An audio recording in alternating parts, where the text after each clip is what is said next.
Darkness spread everywhere, broken only by the distant sparkle of stars. The girl had no idea where she was or what was happening. Elegant court ladies moved about, chatting quietly among themselves. They noted that His Majesty had observed the Crown Prince particularly closely that day, to the point that some of the ladies felt nervous. They discussed the strictness of His Majesty, commenting that no father would normally harm his own child, yet the Crown Prince was under exceptionally close watch. One of the ladies explained that such vigilance was necessary because the prince was destined to inherit the empire, possibly the Huppert Empire, though she could hardly believe her ears. The conversation turned to the prince's growth since their last sighting. He had already been tall, but now he appeared even more imposing. Some of the ladies mentioned Queen Elisa, prompting a moment of recognition and curiosity. The heroine realized that she must have somehow landed inside the novel she had just read. Everything around her felt eerily familiar, as if stepping into a story she already knew. Her mind traced back to the night of her accident, suspecting that a mysterious truck had struck her as she clutched a tiny kitten in her arms. Relief and exhilaration surged through her. She felt as if her miserable past life had finally been left behind, and a new chapter was beginning. The kitten she had saved before dying seemed to have brought her good fortune, marking the start of a dramatic change for the better. Knowing the plot of the novel gave her a unique advantage, allowing her to live as if in a fairy tale, no matter whose body she had inherited. She was eager to discover her new identity, whether she had become a stunning villainess or an elegant princess. Her imagination raced, envisioning herself in the various roles of the story. If she belonged to a wealthy family, she thought, life would be far easier. But even if she had taken over the body of a simple village girl, the opportunity still felt incredible. Determined to leave her miserable past behind, the girl resolved that this new life would be filled only with glamour and excitement. Suddenly, in the midst of darkness, a massive hand appeared, reaching closer and closer, eliciting a rush of fear through her body. A hand approached and noticed something tiny and adorable.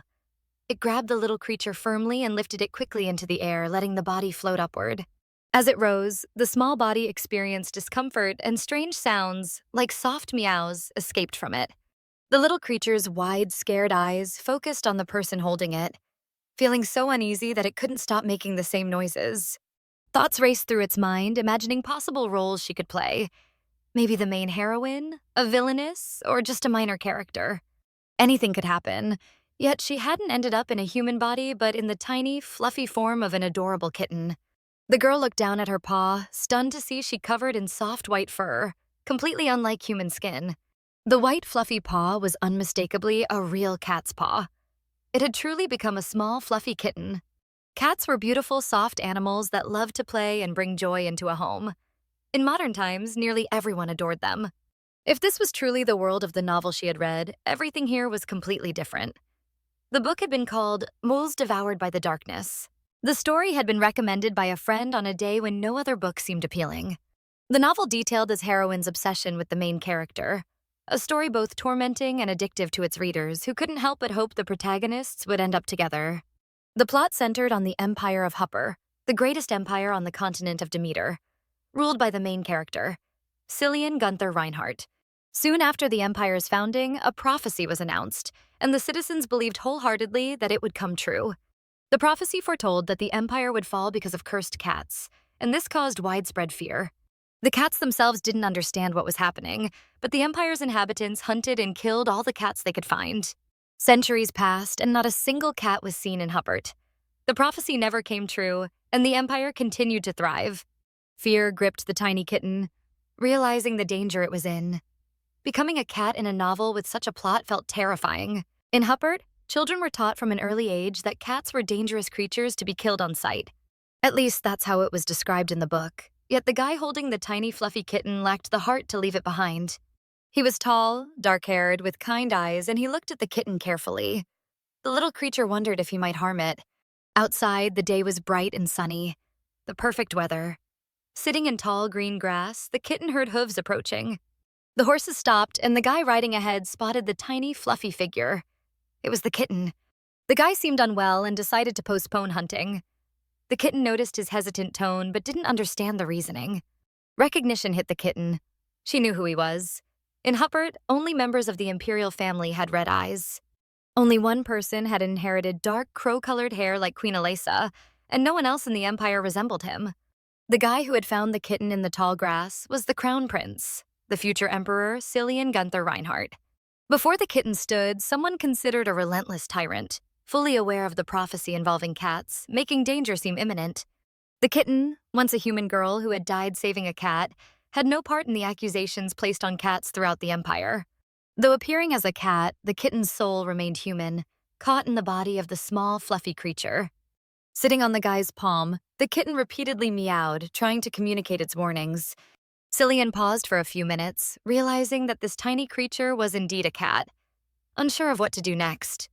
In the Empire, cats had been extinct for centuries. He had only ever seen them in illustrations. The kitten marveled at how quickly he recognized it.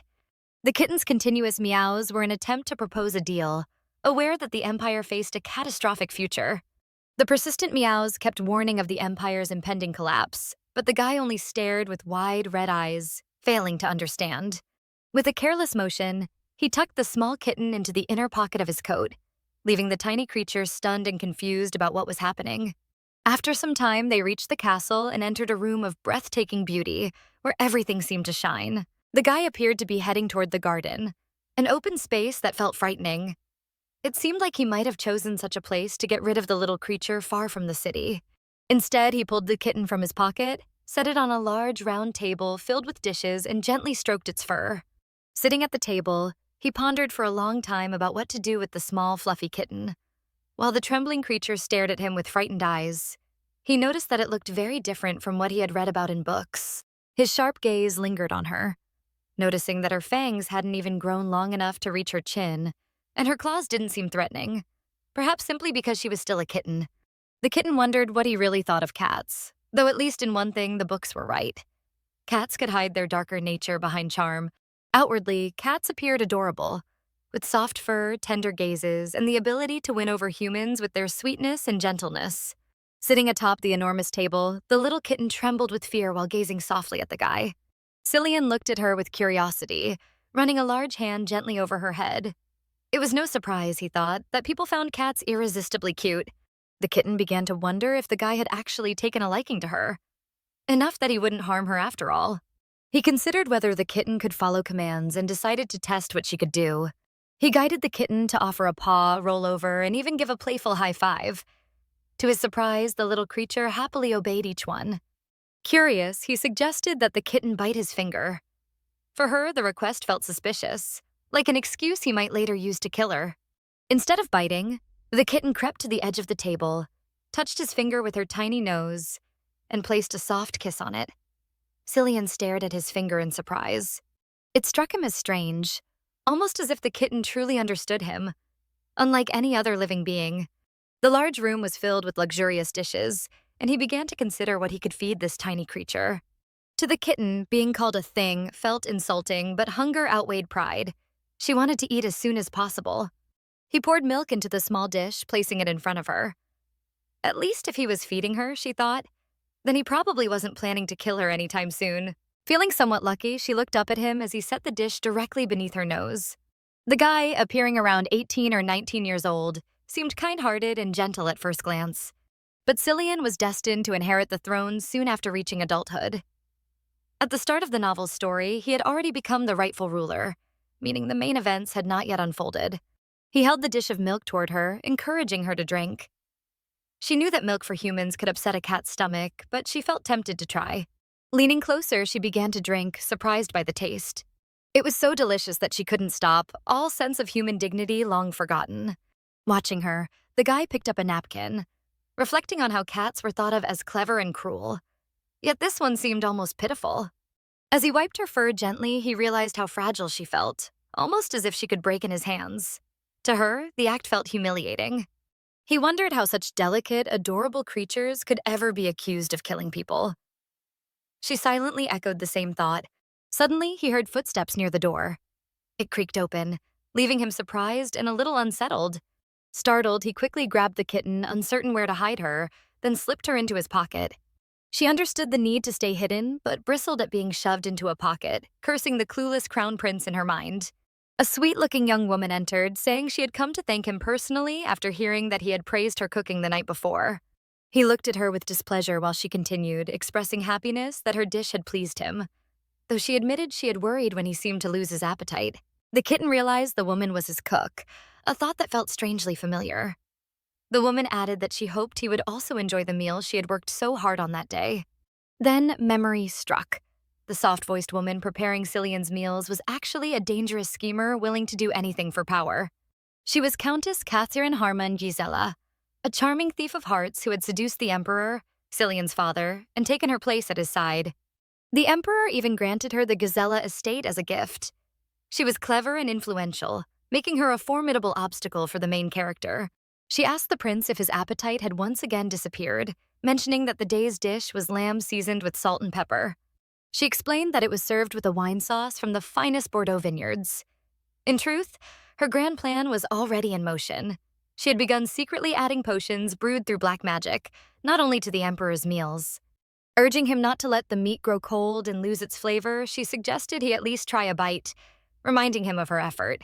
This woman had also been slipping poison into Cillian's meals, slowly trying to weaken him into a puppet she could control once he ascended the throne. She pressed further, saying she only wanted to be sure he was eating properly before she left. Her words polite but loaded with intent. He eyed her suspiciously, as if sensing something dark behind her concern. Catherine insisted that she was only following the Emperor's orders to make sure he dined, urging him to stop resisting. From inside his pocket, the kitten panicked, sensing danger. She tried to will him not to raise the spoon. Despite the warning, the prince lifted the spoon and fear swept over her. She couldn't allow him to eat food prepared by the Countess. Desperate, she decided to use her last weapon, tiny, frantic scratches. From the pocket came her muffled plea, while the prince tried to calm her, holding her still. She pushed harder, determined to stop him, though she had no wish to resort to violence. Her only goal was to warn him of the danger. The girl scratched furiously, urging him not to eat the poisoned dish that would destroy him. He felt her claws against his hand. Finally, the guy pulled his scratched hand from the pocket, pushed the spoon aside, and declared that he wasn't hungry. He added that his father had little concern for his eating habits, and besides, he had no appetite at the moment. The Countess expressed regret, noting that it seemed His Highness was truly feeling unwell. With that, she decided to leave, wishing him a pleasant evening as she bowed slowly and withdrew. The prince, however, was deeply disappointed by her presence. He had no appetite at all, and his thoughts quickly returned to the little cat hidden inside his pocket. Placing the kitten gently on the table before him, he showed her his scratched hand. The cat stared back at him in confusion, wondering what to do next. As a mere cat, she had already seemed strange to him from the start. And now, on top of that, she had scratched him right in the middle of dinner. She thought there was no chance he would show her mercy. The kitten meowed loudly, almost as if trying to explain that she hadn't meant any harm and had only been trying to help. Yet the prince remained silent, simply watching her. She realized with despair that he couldn't understand her words. Overcome with worry, the kitten's eyes welled with tears. She regretted deeply that the prince could not grasp what she was desperately trying to tell him. It felt like the end. For a moment, she wondered if it would have been better to let him eat the meal and then plan her escape. But her conscience wouldn't allow that. She couldn't just stand by and watch someone fall victim to such a terrible poison. In the novel, Cillian had already become addicted to the potion by the beginning of the story. But at this moment, there was still a chance to prevent that fate. To succeed, the prince would need to completely avoid any food brought by Countess Gisela. But how could she make that happen? The prince eventually stroked the kitten's head and reflected that perhaps she had been frightened when he stuffed her into his pocket. He thought she could stay outside from now on, so long as she didn't scratch him again. His intense gaze fell on the cat, almost as though he was considering devouring her, but in the end, it seemed he decided to spare her. For now, it was like giving her only a yellow card, she thought.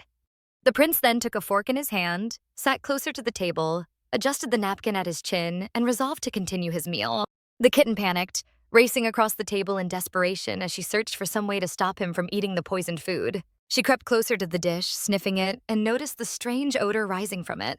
Despite its delicious appearance, she knew it was dangerous. And when the prince lifted the fork again, she realized she had to act immediately. It was time to use her second secret weapon. She leapt onto his arm, dug in her claws, and dangled from him with all her strength. The prince shouted in surprise, but the kitten darted straight toward the dish, crying out with urgent meows. The guy's eyes widened in shock, utterly confused by what was happening. She thought bitterly how much she needed a human voice to warn him, because he simply didn't understand. Determined, she resolved to use the one universal language left to her, the language of the body. She pawed at the plate, shaking her head and pretending it was disgusting, doing everything she could to signal that it should not be eaten. The prince studied her carefully, then began to suspect that perhaps she was warning him not to eat. The kitten meowed with joy, relieved that he finally seemed to understand. He wondered if he was losing his mind, but asked her to show which other dishes should be avoided. The kitten eagerly complied, pointing out foods that should not be touched. The prince could not grasp how a cat could possibly know such things.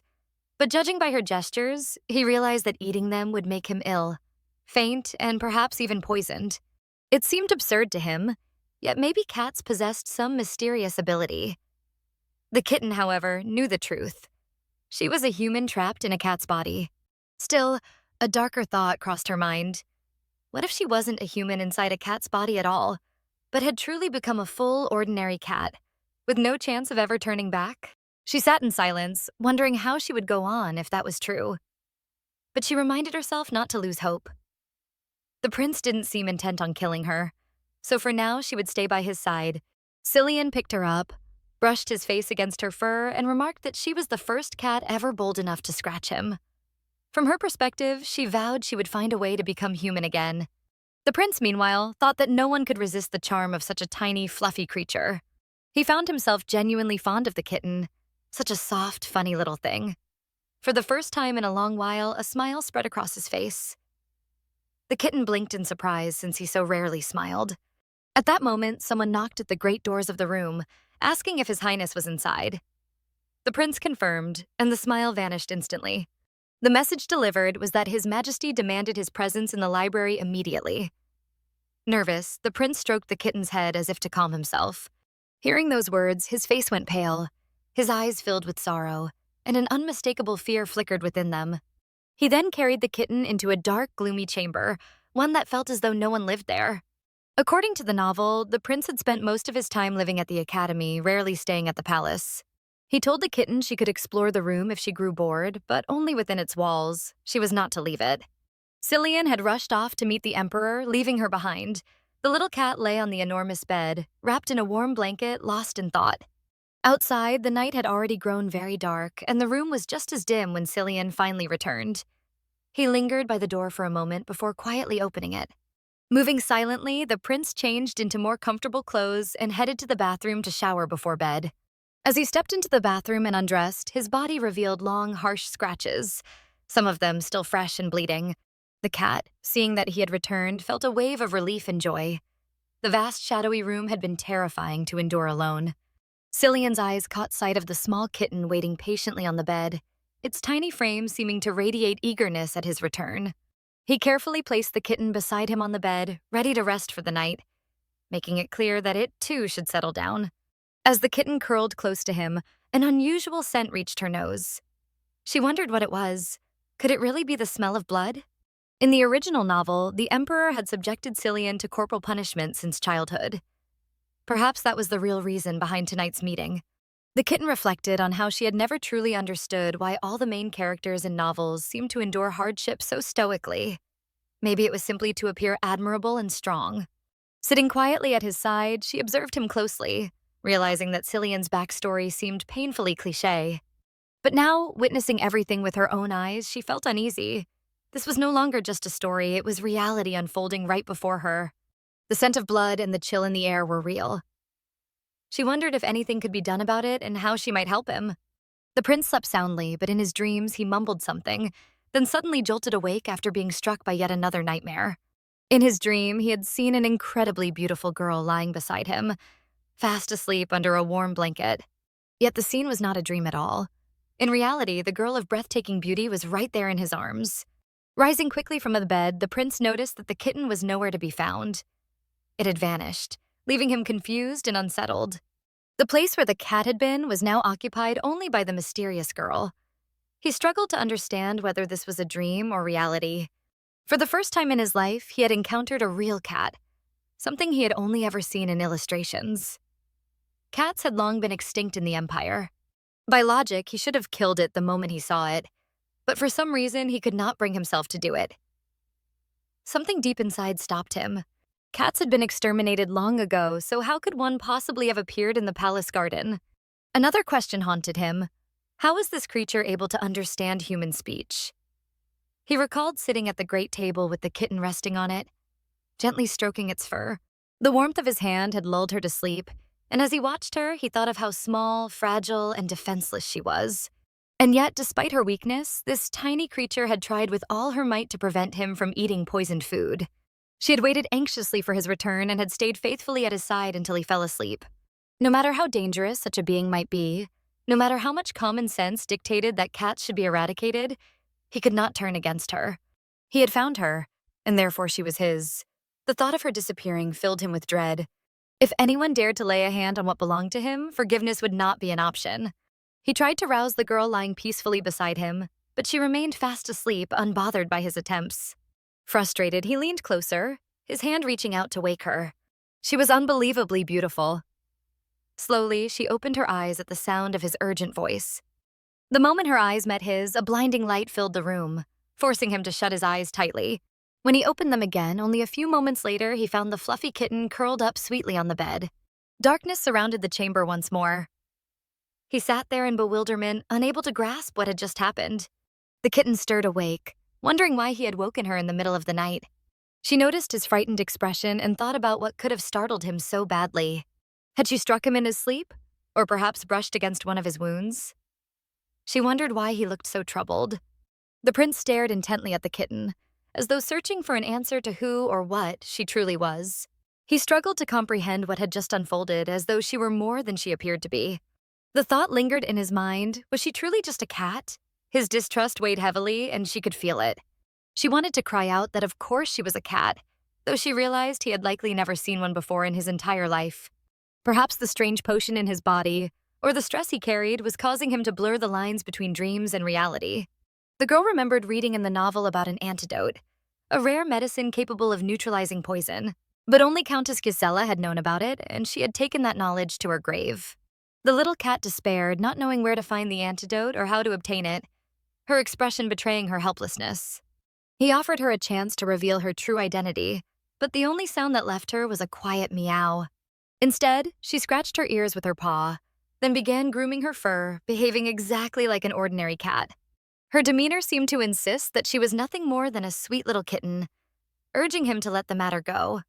He studied her carefully, watching the innocence in her eyes and her playful gestures, his mind still full of questions. To her, his cold reaction felt like a matter of human pride. Her cuteness hadn't worked, maybe because of the side effects of the potion. She patted over and gently licked his finger, urging him silently to recover himself. He said nothing, but the kitten's innocent presence gradually soothed him, convincing him that everything was fine. Watching her, he realized there was little point in interrogating such a fragile being. Nestled into the vast bed, the girl curled up on a soft pillow, feeling warm and safe as sleep began to take her. He pulled the blanket over her, and though she wondered briefly why he did so, the comfort of it eased her worries. Wrapped in the warmth of the covers, she drifted into slumber, curled tightly into a tiny ball. The prince, however, remained awake for a long while, sitting in the darkness, struggling to make sense of what had happened. The thought that cats might transform into humans seemed impossible, yet he could no longer dismiss it. Cats were said to be creatures that brought ruin to the empire of Huppert, which was why they had been wiped out. That was what he had always been taught. But for reasons unknown, despite the existence of this little kitten, nothing in the empire had changed. The empire had not yet fallen. Everything remained as it always had, contradicting everything he had been taught to believe. He reflected that he had never heard of cats capable of transforming into humans. Perhaps, he thought, parts of their history had been rewritten, and the thought brought a faint smile to his lips. He was certain that one day the Huppert Empire would belong to him, and when that time came, he would uncover all of its secrets, no matter the cost. Sleep eluded him until morning. His thoughts wandered endlessly as he sat watching the girl beside him, absent-mindedly twisting her soft hair around his finger. Until that day arrived, until he became emperor, he would not allow anyone to discover or take her away. Above all, as he looked at the enchanting cat girl peacefully resting at his side, he realized that he would need to buy her proper clothing. Morning came with bright sunlight spilling through the window, filling the room with warmth and comfort. The cat stirred awake, slipping out from beneath the blanket. Since her rebirth as a cat, she required far more sleep, just as cats naturally did. She glanced around the room, searching for Cillian, only to feel something lightly holding her paw. When the prince entered, carrying a small dish of milk, she let out a soft meow, as though questioning what was around her paw. She watched him intently, waiting for an answer, but he made it clear that he could not allow her to leave. He set the warm milk before her, insisting she drink, though she wondered how he could say such things with such cheerful ease. Yet the scent that lingered around him unsettled her. It was the sharp smell of blood. As the prince sat at the edge of the bed, lost in thought, the small cat continued sniffing, trying to understand why the metallic trace of blood clung to him. Slowly climbing into his arms, she began tugging at the sash of his robe with her teeth, as though trying to undo it. He looked down at her in confusion, not understanding why she reacted this way upon seeing the scratches that covered his body. She was stunned, unable to grasp where such wounds had come from, her heart aching with worry for him. Cillian was known as the finest warrior and swordsman of the Empire, a brave fighter who excelled in his craft. Yet his body bore the marks of relentless violence, and she wondered why he had not fought back. The Emperor, who revered strength above all, had clearly treated him cruelly since his youth. If Cillian was the tragic hero of this tale, why was he forced to endure such torment? The cat began crying out, meowing again and again, her distress echoing in the room, while the prince tried to calm her down. He could not understand her reaction and wondered if she was so upset because of his wounds. Her cries only grew louder. Taking her into his arms, he gently stroked her head, remarking on how strangely she behaved, like a human. Yet she still seemed convinced she was truly a cat. He studied her carefully, uncertain whether she was deceiving him or whether she herself was unaware of her true nature. After a moment, he suggested they go shopping, which sparked her curiosity about what he intended to buy. Looking out the window, she noticed a large carriage had arrived, with the driver waiting for them. They boarded the carriage and rode through the city. For the first time, she felt deeply that she was living inside the world of a novel. The girl gazed eagerly out the window, but the prince warned her not to press her paws against the glass. The driver announced their arrival at the most popular clothing shop in the city. At the entrance, a lady greeted them warmly, honored to welcome His Highness. The cat wondered why he needed clothing and what role she had to play in this. The great doors of the shop opened before them. Inside, the prince noticed masks on display, and the lady explained they were for an upcoming masquerade ball, though not yet completed. The cat realized preparations were already underway for the ball, likely the moment when Cillian would encounter the novel's heroine. Everything seemed to align perfectly with the story. Dismissing the staff, the prince decided to look around on his own. He then called for the cat to come out of his pocket. She peeked out with a soft meow, her eyes widening at the sight around her. The lavish shop dazzled her, filled with expensive gowns that seemed straight out of a dream. The prince told her to choose what she liked best, leaving her utterly confused as to why he wanted her to decide. She thought in dismay that she knew nothing of women's preferences, nor why he was selecting women's nightgowns. He clarified that they were meant as a gift. She wondered who it could possibly be for, since there was only one woman in his life now. Could it be for Countess Gisela? But wasn't she the one poisoning his food? Catherine Harmon Gisela was a stunning beauty, only 3 years older than him. Anyone might fall for her charms. Yet weren't they enemies? She had taken his mother's place, and it was hard to imagine they could get along. Still, the Countess doted on him, perhaps leading him to soften toward her because she prepared his meals. But he had no idea of her vile intentions. The cat grew frantic, wanting to cry out warnings that the Countess was trying to poison him. He, however, debated aloud whether or not to purchase more clothing. Her frantic meows only puzzled him further, until he wondered if she was simply jealous. Turning her head away, she pretended to sulk like a spoiled child. He was astonished by her behavior, as she seemed more like a pouting girl than a simple kitten. Watching her, he began to suspect that she truly had no idea she transformed into a cat whenever she slept. If that was the case, he decided as they left the shop, he would keep the secret to himself. For now. Stepping back into the carriage, he hesitated for a moment, unsure of what to do next, before finally instructing the driver to set off. The little cat peeked out from the prince's pocket, sensing that something was being kept from her. His calm demeanor only deepened her suspicions. She wondered what he was planning and reminded herself not to let her guard down. Then he suddenly offered her food. The cat brightened with delight, realizing how hungry she was. The prince pulled out a small piece of sweet pie wrapped in a napkin and placed it on the seat in front of her. He watched closely as she ate with great appetite. When she finished, she looked at him with wide eyes as if asking if he wanted some too. Instead of taking any for himself, he gently stroked her head, making her feel cared for. The small gesture filled her with warmth. Still, the girl reminded herself not to lose her vigilance. If she kept giving in to comfort, she really might end up becoming nothing but a spoiled cat. Her gaze drifted toward the carriage window. Wherever they were heading, it didn't seem like a return to the palace. The prince finally explained that when they arrived, he intended to test something. He assured her that it wouldn't cause her harm. The words only deepened her unease. She knew he had some plan in mind and kept her guard up. Resting in his arms as he stroked her fur, she tried to stay alert. She couldn't let herself relax, not now. Yet the warmth of his touch and the comfort of his presence made her eyelids grow heavy. Sleep crept in against her will. By the time she drifted off, the prince was no longer holding a cat, but a beautiful girl. Her face glowed softly under the sunbeams streaming through the carriage window as she slept peacefully in his arms. He quietly draped a blanket over her, protecting her from the sunlight by pulling the curtains closed. To him, she was no longer a mere kitten, but a fragile girl who needed care. During the previous emperor's reign, magic had been declared a forbidden force. Its use was harshly restricted, and those who practiced it suffered persecution. If he was ever to uncover what kind of curse lay upon this this girl, he needed to meet with the magicians directly. The road to the magician's stronghold was long and winding, but at last the carriage drew closer to the distant castle. The girl stirred awake when she heard the prince asking if they had arrived. A voice confirmed their arrival, though she herself was once again tucked away inside his pocket. They had reached the lands of Winston, the grand estate of Duke Dusin, a place surrounded by breathtaking gardens and fountains. The flower beds bloomed with dazzling colors, their fragrance filling the air. It was a pity the cat could not truly enjoy the sight while hidden away. The prince and the duke walked down the estate's grand avenue and entered a lavish chamber adorned with gold.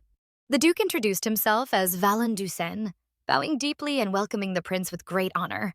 He admitted that he had never expected such a meeting in his lifetime, declaring it a great privilege. With a gesture, he invited the prince to sit at a magnificent table in the center of the hall. Valan's son, Harid Dusin, curiously asked if the crown prince knew the real reason for his visit. The prince responded with irritation, questioning why the young man seemed so intent on prying. Harid, however, insisted that he genuinely wished to know. Harid explained that magicians were treated as prisoners in Winston because the imperial family had long considered their powers inherently evil. He expressed disbelief that the crown prince himself had suddenly appeared at their gates, calling it strange and unexpected. The prince admitted he, too, struggled to understand why his family had always regarded magic as something dark and dangerous. Duke Valan quickly silenced his son, apologizing for the boy's youthful rudeness and asking the prince for leniency. The prince brushed aside the apology. It was no surprise, he said, that the duke's son held such resentment toward the royal family, but he made it clear he had come here today for a purpose. Reaching into his pocket, he placed a small, fluffy kitten on the table. The cat sat trembling, staring at the many eyes fixed upon her. Gasps filled the hall as the magicians recoiled, demanding to know why such a cursed creature had been brought before them. The prince declared that he didn't care what the palace said about magic being evil. He wanted them to uncover what kind of curse bound this animal. The cat's body shook with fear. She hadn't expected him to expose her secret to the magicians. Memories flashed before her eyes as she recognized Harid Dusin. She remembered his role in the story. He was a talented magician who would one day lead a rebellion against Cillian after Cillian became emperor. Yet here he was, appearing long before the coronation, which meant the story was already unfolding differently. That realization crushed her. She could no longer predict the future events she once knew from the novel. Harid demanded to know why the cursed animal had been brought here and offered to deal with it himself. With a chilling promise, he declared his willingness to kill the creature, insisting the palace had no wish to dirty its own hands. The cat stared at him with terrified eyes, trembling as she watched him draw a massive sword. The crown prince roared in anger, forbidding him from raising a blade. He seized the cat into his arms, intent on protecting her. The duke tried to intervene, urging the prince to calm himself, but the prince turned the blame back on him, saying he should be more concerned for the cat's safety than his own son. Harid shouted that the hall was filled with magicians and warned that aiming a sword at him would have dire consequences. Valan snapped at his son, begging the prince for mercy, insisting Harid was still too young and foolish. After a pause, the prince lowered his weapon. Still, he made it clear that the cat was his, and anyone who dared covet what belonged to him would be punished. This time, however, he granted forgiveness. Harid, stunned, pointed at the fluffy animal and asked if she truly belonged to the prince. The magicians murmured about an old prophecy, one that warned cats would bring ruin to the empire. The prince cut them off sharply, declaring there was no time for riddles. He demanded to know what they believed would prevail first, their magical runes or the fire of his sword. His voice carried through the hall as he raised his blade, his aura flaring, leaving the magicians frozen with fear. Cillian swung his sword before them, and from it burst a blaze of searing fire that lit the hall. This was aura, the secret ability of Cillian. Only true masters of the sword possessed it. In this world, however, aura was considered something magical, shunned, and rarely used beyond the battlefield. Worse still, the magicians were already hostile toward the imperial family. Now that Cillian had revealed his secret before them, he might face danger in the future.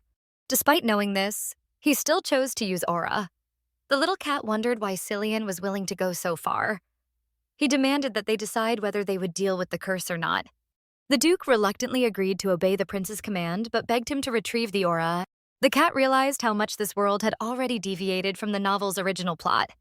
Yet even in this altered reality, survival was all that mattered. The Duke suddenly cried out in shock. His eyes locked on the cat, unable to understand what he was witnessing. Cillian asked if the examination was complete. The Duke, unsettled, admitted that no one in the world could remove something of this nature. Approaching the trembling creature, the Duke reached out as if to pet her.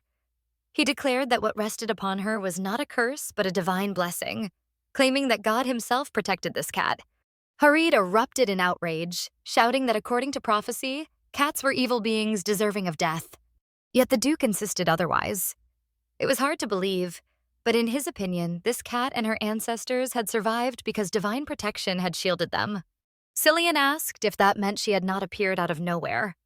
The Duke confirmed that he felt ancient power within her, suggesting that somewhere her parents might still exist. The cat froze at the mention of her parents. Shocked by the Duke's story, she listened carefully, trying not to miss a single word. The Duke then called his son over and ordered him to examine her memories. Perhaps that way they could learn something more. Harid balked at the request, protesting that he had not studied magic only to use it on animals. The Duke shouted at him, reminding him that all living beings were equal. Harid grew even more furious at his father's words. Embarrassed by his son's insolence, the Duke turned to Cillian and apologized, explaining that his only intention had been to help. Harid then asked if His Highness would at least permit him to touch the paw of the prince's precious cat. Cillian disliked the idea, but reluctantly allowed him to touch only the very tip of her paw. Harid began his work, lightly brushing the paw with his fingers before closing his eyes in concentration. For a long while, he remained silent, unsure of what he was seeing. Then he described visions of a garden within a castle, followed by the sight of the castle itself, and nothing more. He finally added that the very first memory belonged to the small, fluffy kitten the prince had discovered in that same castle garden. Harid seemed puzzled. There was nothing else.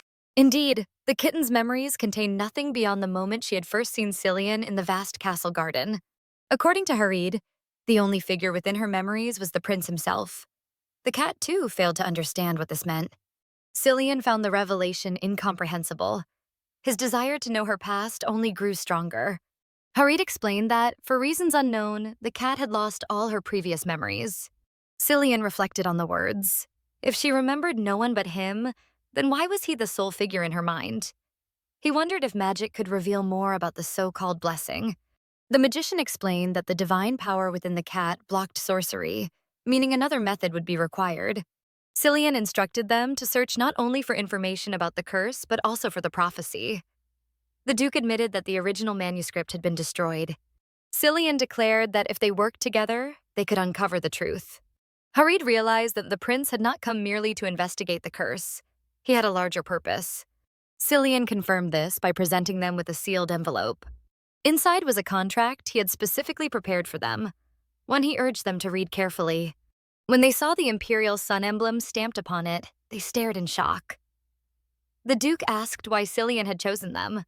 Cillian explained that the Dusan family was the only mage lineage that had never submitted to the royal family.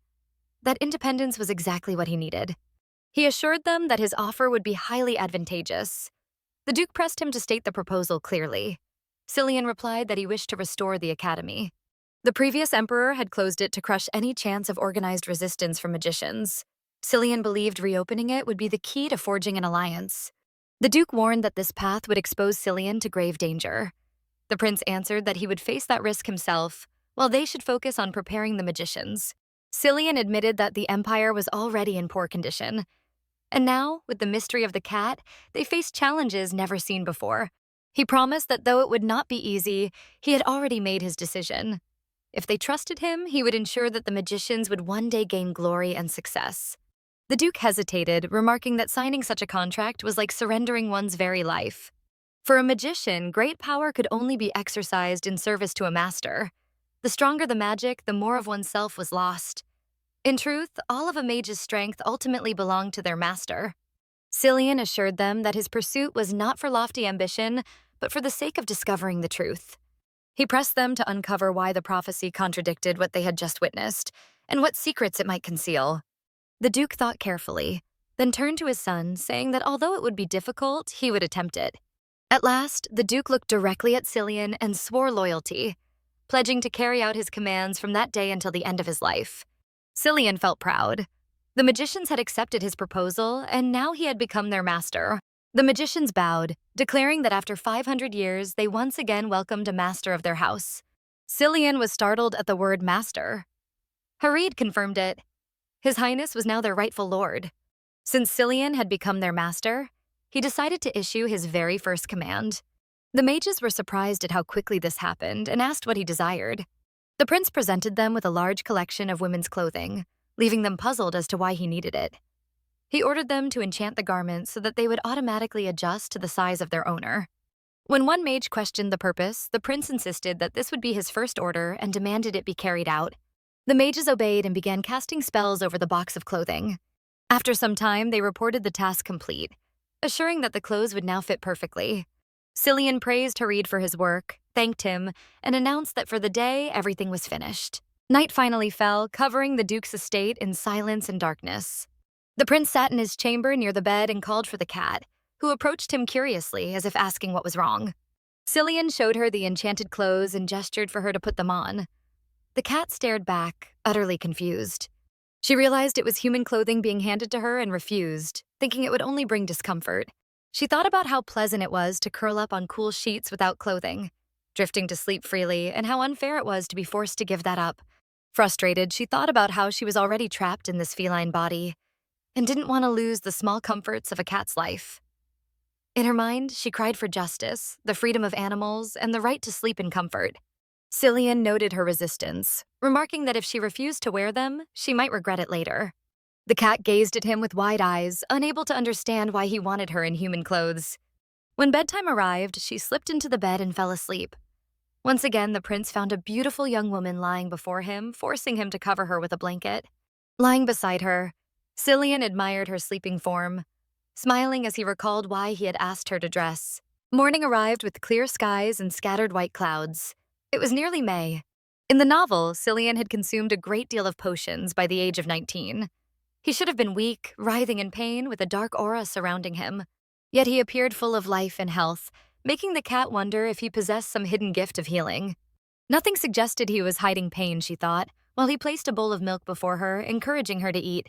As she turned toward the large window, she spotted a massive bird flying directly toward them. She recognized it as a white eagle, marveling at its beauty as it approached with a message tied to its leg. Cillian noted its arrival, and she realized he had seen it before, which wasn't surprising in a fantasy world. The prince, clearly awaiting the message, opened the window as the eagle landed gracefully on the sill. He removed the letter from its leg. Reading it, Cillian saw that the writer would not be meeting him again, but at least she had explained rather than leaving him in uncertainty. He offered the eagle water, remarking on how obedient the bird was. The cat, still nervous, thought the same. The eagle turned its gaze toward the cat, who stared back in awe at such an intelligent, majestic creature. Cillian explained that the eagle's name was Michio, trained long ago by his mother, and that by evening it would deliver his reply. The cat, still shaken, thought about how birds were the only way to send messages in this world. Cillian then mentioned he needed to meet with the emperor and asked if it was fine to leave her in the room. She agreed with a soft meow. The letter was from his mother, apologizing for canceling their meeting and leaving so suddenly. She explained she had traveled to the lands of Tanessa for treatment, but assured him nothing serious had occurred. On his way to the emperor, Cillian paused several times, rereading his mother's words. At one window, he looked out at the sky, recalling how she had once called him the son of Hupper and reminded him of his duty as ruler. The sunlight poured through the glass as he thought about her words, ending with Elise's prayer for the sun. In the garden, birds chirped cheerfully under the bright sun, and he couldn't help but admire the beauty around him. On the path, he encountered a large beast lying in a pool of blood, with hunters nearby explaining how it hadn't moved under repeated lashings but collapsed from a single shot. Soon after, he met the Emperor Adolf Reinhardt, who proudly declared the beast a remarkable gift from the continent of Labar. Over tea, the Emperor asked if the prince had enjoyed their entertainment with the hunt. Cillian lost his appetite, ordering the beast to be returned to the Great Plains. As he spoke with the Emperor, the doors opened and a man entered the chamber. The man introduced himself as Leno Macmillan, the Chief of Staff, apologizing for disturbing them but insisting he had urgent news for His Majesty. The Emperor granted him permission. Leno whispered into the Emperor's ear and his expression turned grim. The Emperor shouted at Cillian, furious about reports of mages appearing everywhere. He demanded an explanation, while Cillian calmly sipped his tea, already aware that the shifting movement of mages had been noticed. Leno Macmillan was a ruthless and dishonest man, secretly working for Countess Giselle despite his high position. Cillian decided to surprise them all, admitting that the change was his doing since he had summoned the mages. The Emperor could not comprehend why his son had acted this way or what had driven him. Cillian thought how unexpected it must have been for him to confess openly. He explained that it was better to keep the mages close and under watch. The Emperor asked for clarity, and Cillian confirmed this was his plan. Unlike nobles, ordinary people turned to wizards when they needed healing or had small problems to solve, the prince explained to the Emperor. By using magicians, the imperial family could seize both the trust and the power those magicians held, Cillian remarked. He added with a laugh that it was all for the Emperor's sake. The Emperor noted that Cillian seemed to worry greatly about his father. Cillian then asked Leno Macmillan if he agreed. Leno laughed and responded without hesitation that His Highness truly loved his father. Then they saw Countess Gisela approaching along the garden path. She commented on how many guests were present. She dismissed Leno, saying she would have liked to enjoy the tea, but it was too noisy. Leno bowed and quickly left. Watching him leave, the prince thought to himself what a pitiful man Leno seemed. At first glance, he found him deeply unpleasant. The Emperor asked the Countess what brought her there, thinking she should have been busy preparing for the masquerade. She explained that she had heard about the rare black lion in the greenhouse and came to see it, but asked where it was. Cillian replied with a laugh that he had sent it back to the plains, though she could visit it if she wished. The Emperor asked how preparations for the ball were going. She answered that she was working very hard. With a laugh, she added that if Her Majesty were present, she would handle it even better. The Emperor dismissed the thought, saying there was no need to mention someone more concerned with personal recovery than with state affairs, and that Catherine's efforts were more than enough. The Countess responded that he was being cold. She then asked what His Highness thought. Cillian politely said he had high expectations for her as well. Internally, however, he was irritated, thinking he might prefer to kill them all right then. Yet he decided it was too early. They didn't deserve a quick death. Instead, he would slowly suffocate them of power until they begged for death, he thought. Later that night, when Cillian returned to his room feeling unwell, the kitten had already fallen fast asleep on the bed but woke when he stumbled in. She sat watching him, unable to understand what had happened at the tea gathering. She wondered if Countess Gisela had once again slipped something into his food, since he seemed to be suffering. The sharp pain and vomiting resembled side effects of a potion. It really did seem the food had been poisoned, she thought. She also recalled that his signs of dependence on the potion began when he turned 19. Everything connected. In that moment, Cillian felt so ill he was ready to kill his own father and seize the throne. He was drenched in sweat, his legs weak and his mind clouded, unable to understand what was happening to him. The kitten thought it was unfair. He was far too young for such suffering. Why hadn't anyone noticed how much pain he was in? She realized he wasn't even hiding it well. Perhaps it was because no one in the palace was truly on his side. Still, as she sat on the floor beside the couch where the prince lay, she thought he was the only one protecting her. She hurried to the box of clothes he had bought for her and began rummaging through it. Pulling out one of her dresses, she soaked it in water, determined to do whatever she could for him. She pressed the damp fabric against his burning forehead, hoping to bring down the fever. The room was left in disarray as she worked, and exhaustion washed over her. She thought the fever should drop at least a little, sitting on the floor and worrying about him.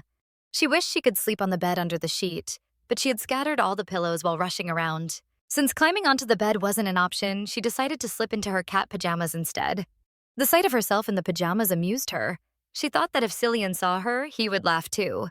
She wondered if this effort was enough to repay him for sparing her life, as she lay on the floor in the dark room. Morning came. Sunlight streamed through the tall window. Birds sang cheerfully outside, and a cool breeze drifted in. Cillian stirred awake, feeling something damp on his forehead. When he picked it up, he saw a small, wet pajama piece and realized the kitten must have placed it there. Rising from the couch, he looked down and saw the same magical girl sleeping soundly on the floor. He wondered if she had really put on the pajamas and realized she must have done it all for his sake. Watching her, he thought she had fallen asleep while caring for him, the only one who showed him kindness in that wretched place. He thought she might catch a cold lying on the floor and that he would then be forced to care for her. Lifting her gently into his arms, he carried her to the bed. She kept sleeping soundly as he considered whether she deserved a reward. Cillian thought long about what name he might give this sleeping beauty. Finally, he whispered Renette, which meant small queen. Smiling, he thought it suited her perfectly, since she was the only one who could command him. He gently touched her nose, and she awoke, realizing she was lying on the bed and wondering how long she had slept. Opening her eyes, she saw the prince sitting nearby, watching her. She looked confused when he called her Renette, not understanding why. He told her it would be her name from now on. She was surprised, but realized she had never had a name in this world. Now Cillian had given her one. Renette. The kitten cried out, more concerned about whether he was feeling better. He reassured her that thanks to a certain kitten's care, he was fine, and gave her the name as gratitude. She meowed joyfully, relieved that his fever was gone, and happy he was recovering. The prince admitted that he had something else to share. He explained that whenever Renette fell asleep, she transformed into a human and slept without clothes. Shock washed over the kitten as she realized she appeared completely bare while asleep. She could not understand why it happened and stared at the prince with wide, confused eyes. Horrified at the thought, she imagined herself lying naked in front of him night after night. The embarrassment was unbearable, and she wanted nothing more than to run straight out the window. The prince called her name gently, noticing how she sat nervously at the edge of the bed, her tail flicking back and forth. He wondered if she no longer wanted to look at him. The kitten pretended to pout, feeling deeply embarrassed that he had seen her in such a state. She acted as though she were upset with him. Cillian calmly described what Renette looked like in her human form, but she could hardly handle the shame. She hissed in protest, wishing he would stop. He continued to watch her, puzzled by her strong reaction. To him, there was nothing terrible about it at all. Trying to soothe her, the prince began to explain further. But the kitten, overcome with frustration, unsheathed her sharp claws.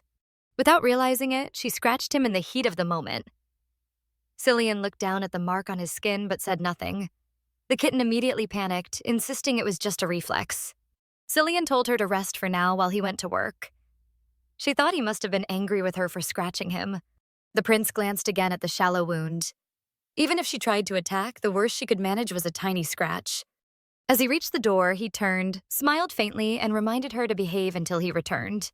She lay on the bed, flicking her tail anxiously, waiting for his return. She promised herself she would apologize as soon as he came back. Suddenly, voices echoed in the corridor, urging one another to search quickly for anything that could be used against the prince. The voices drew closer, and then the door burst open. Terrified, the kitten wondered who would dare to enter Cillian's chambers without permission. The intruders muttered about not having much time, certain that the prince's meeting with the Laverne envoy would not last long. Among them, the kitten spotted Countess Catherine Harmon Gisela. Knowing she was the emperor's favorite, the kitten still could not believe the woman had the audacity to search the crown prince's private quarters. The countess ordered them to find anything that might connect him to a woman, mentioning rumors about his visit to a clothing shop. The kitten realized in shock that it was the very shop where he had bought her pajamas. Another woman in a green dress approached the countess, clearly displeased. She apologized, questioning whether the prince's supposed relationship with a woman was truly worth such worry. She feared the interference might backfire. The countess cut her off sharply, reminding her that she had no right to think for herself and should simply follow orders. Accusing her of wasting time, the countess scolded her further until the woman, Lady Anna Rose, apologized again. Curiosity burned at the countess as she wondered aloud whether the woman the prince was seeing belonged to the nobility. If she had been an aristocrat, the prince would have met her openly at the palace. The fact that he visited her elsewhere suggested she was of lower status and therefore unsuitable to be seen in public with him. The countess commanded her followers to seize anything that seemed suspicious. The kitten hid trembling under the bed, terrified of being discovered. The women searched the chamber thoroughly but found nothing. Furious, the Countess accused them of incompetence, shouting that even a blind person would be more useful. Just then, a maid entered the room to clean, unaware of the scene she had walked into. She froze in shock at the sight of the Countess inside the prince's chambers, stammering apologies. The Countess demanded to know who she was and accused her of spying for the prince. The maid denied it, insisting she had only come to tidy the room. The Countess pressed further, demanding to know why she had entered without permission. The maid pleaded that the prince himself had said there was no need to knock if the door was already open. The Countess called her a liar, threatening to rip out her tongue if she did not confess. Lady Anna Rose stepped in, whispering something in the Countess's ear. At last, the Countess agreed it was time to leave. As she exited, she glared back at the maid, warning that she would not forget her face. The kitten remained frozen under the bed, trembling with fear until they were finally gone. Relief washed over her. She felt pity for the maid, but hoped she would leave soon as well. Instead, the girl approached the bed. The maid knelt beside it, wiping away dust. The kitten was startled by how close she suddenly was. The maid then peered under the bed. The kitten panicked, certain she had been spotted, though she had remained completely still in the shadows. The maid reached her hand underneath as if searching for something. The kitten shivered with dread, wondering if she somehow knew. Why else would she search under there? The kitten held her breath, trying not to be caught. It became clear she was not there for cleaning. Her hand crept closer, only inches away. At that very moment, Cillian returned to the chamber. He demanded to know what she was doing as he caught her reaching beneath his bed. The maid froze, terrified at his sudden appearance, unsure of what to say. Cillian, visibly angry, pressed her for an explanation. He could not understand what she had been searching for. He paused in the middle of the room, realizing with confusion that the maid should not have even been able to enter. He had locked the door. The maid stammered that the door had already been open when she arrived, so she had simply walked in. The prince shouted at the maid to leave immediately. She apologized respectfully and hurried out of the room. After she was gone, the prince looked around nervously. He began calling for his beloved cat, Renette, terrified something might have happened to her. Hearing his voice, the cat felt relieved. Her fear faded and she crawled out from under the bed. The prince picked her up in his arms, checking carefully if she was unharmed. The thought that someone might have hurt her frightened him deeply. He recalled how he had locked the door before leaving and realized the only one who could have opened it was Countess Gazella. The cat meowed in surprise, wondering how he figured that out. He remembered meeting the Countess in the corridor earlier and noticed how pale she had looked. The cat's gaze then fell on his hand, where scratches from earlier still remained. She thought about how badly she had treated him, yet he had still protected her. At that moment, she suddenly noticed a bright light. The prince remarked that someone was trying to contact him. The cat, alarmed, wondered what was happening. He asked if she wanted to know more about her true situation. Shocked, the cat stared at him with wide eyes, not understanding what he meant by that. Meanwhile, the palace garden was breathtaking, filled with lush greenery and fragrant flowers. Walking through it felt like pure bliss. One day, a maid was strolling through the garden when she noticed something strange with the flowers. She was surprised to see them withered. Unlike how the garden usually appeared, the silence in the garden struck her as eerie, almost unreal. Then a voice came from behind, asking how she had entered this place. Slowly, she turned around. Duke Valon Dusin told her he had created this place with magic and that only he and his master could enter. He asked what exactly she was searching for. The girl insisted she had simply gotten lost, but the man suspected she was looking for the cat. She froze, clearly hiding something, though she tried to deny it. Trembling, she claimed she didn't know what he meant. Valon urged her to tell the truth right away.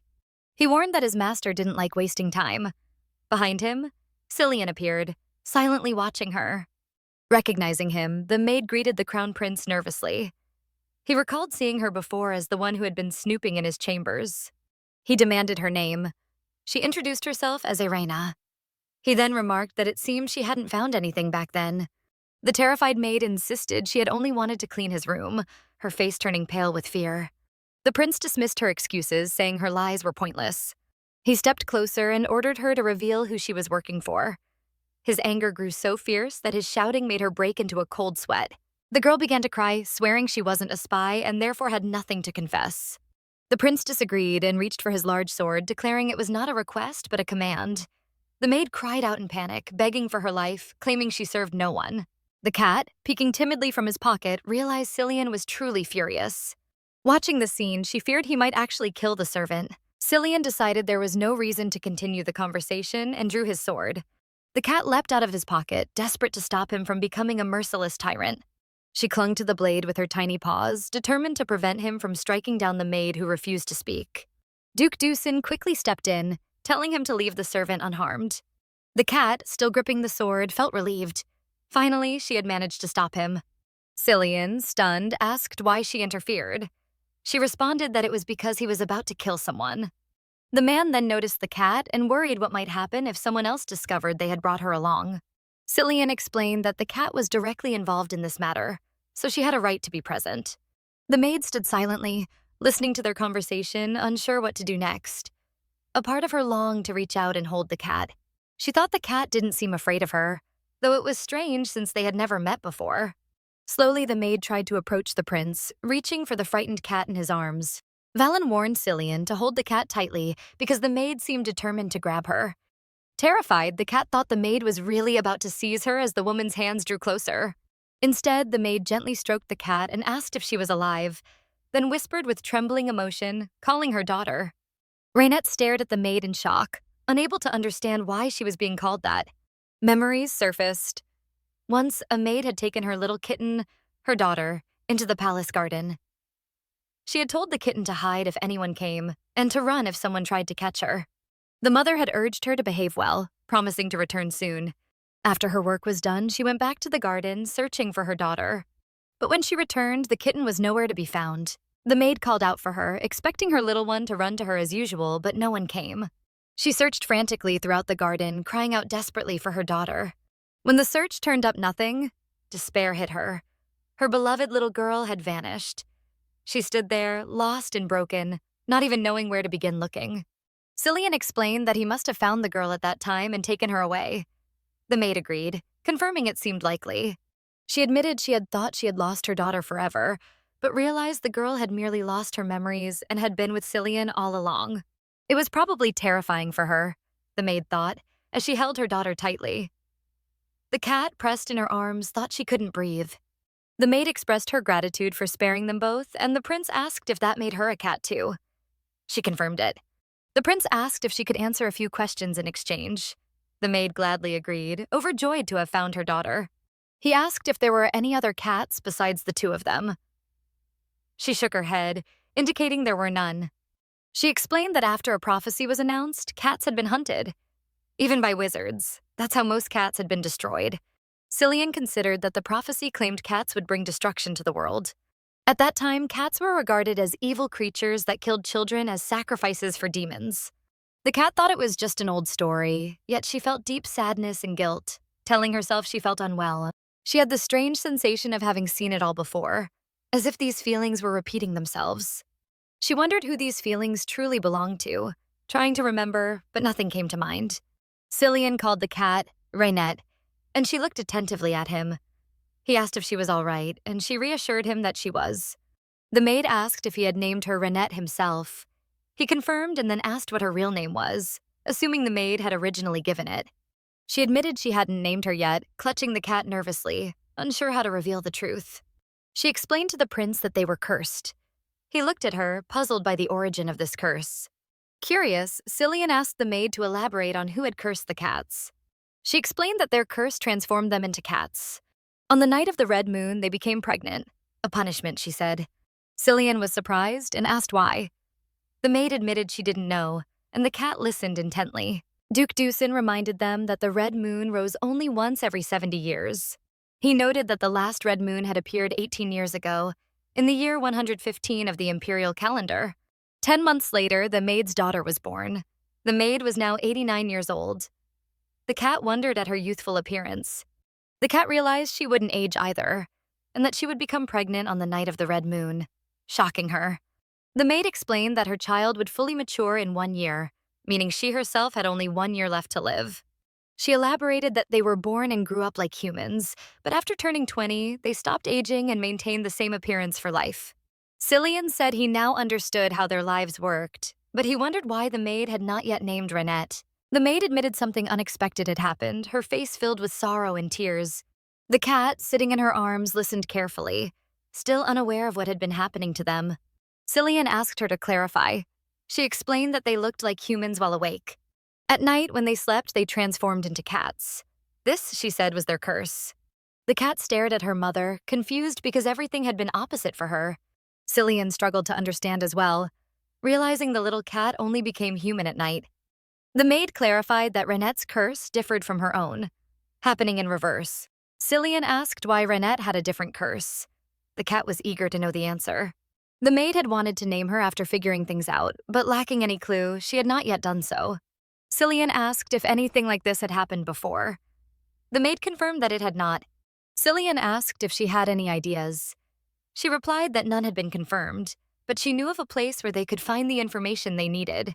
The prince asked where that place was, eager to help uncover the truth. Irina was nervous, unsure how to tell Cillian, knowing she had to reveal her secret. The cat felt trust in her mother as she sat in her arms, knowing she was loved. Irina finally summoned the courage to tell the prince where to find the information. Still scared but determined. She requested to be taken to the Imperial Archives, believing that was the only place to find the clues. Cillian was surprised. Access to the archives seemed nearly impossible, and he wasn't sure how to help. The maid explained that access was highly restricted, but that the archives were likely the only place to find relevant information. Cillian called Valan over and asked if he could teleport everyone there. Irina was frightened by the prince's plan, knowing it would put everyone at risk. Valan agreed to Cillian's plan but hesitated, asking what if they were caught. The prince reassured him that he would handle everything. Irina felt relief and gratitude that the prince had decided to help, thankful that he wouldn't leave them alone. Cillian explained that he was acting only to uncover the truth and didn't need their thanks.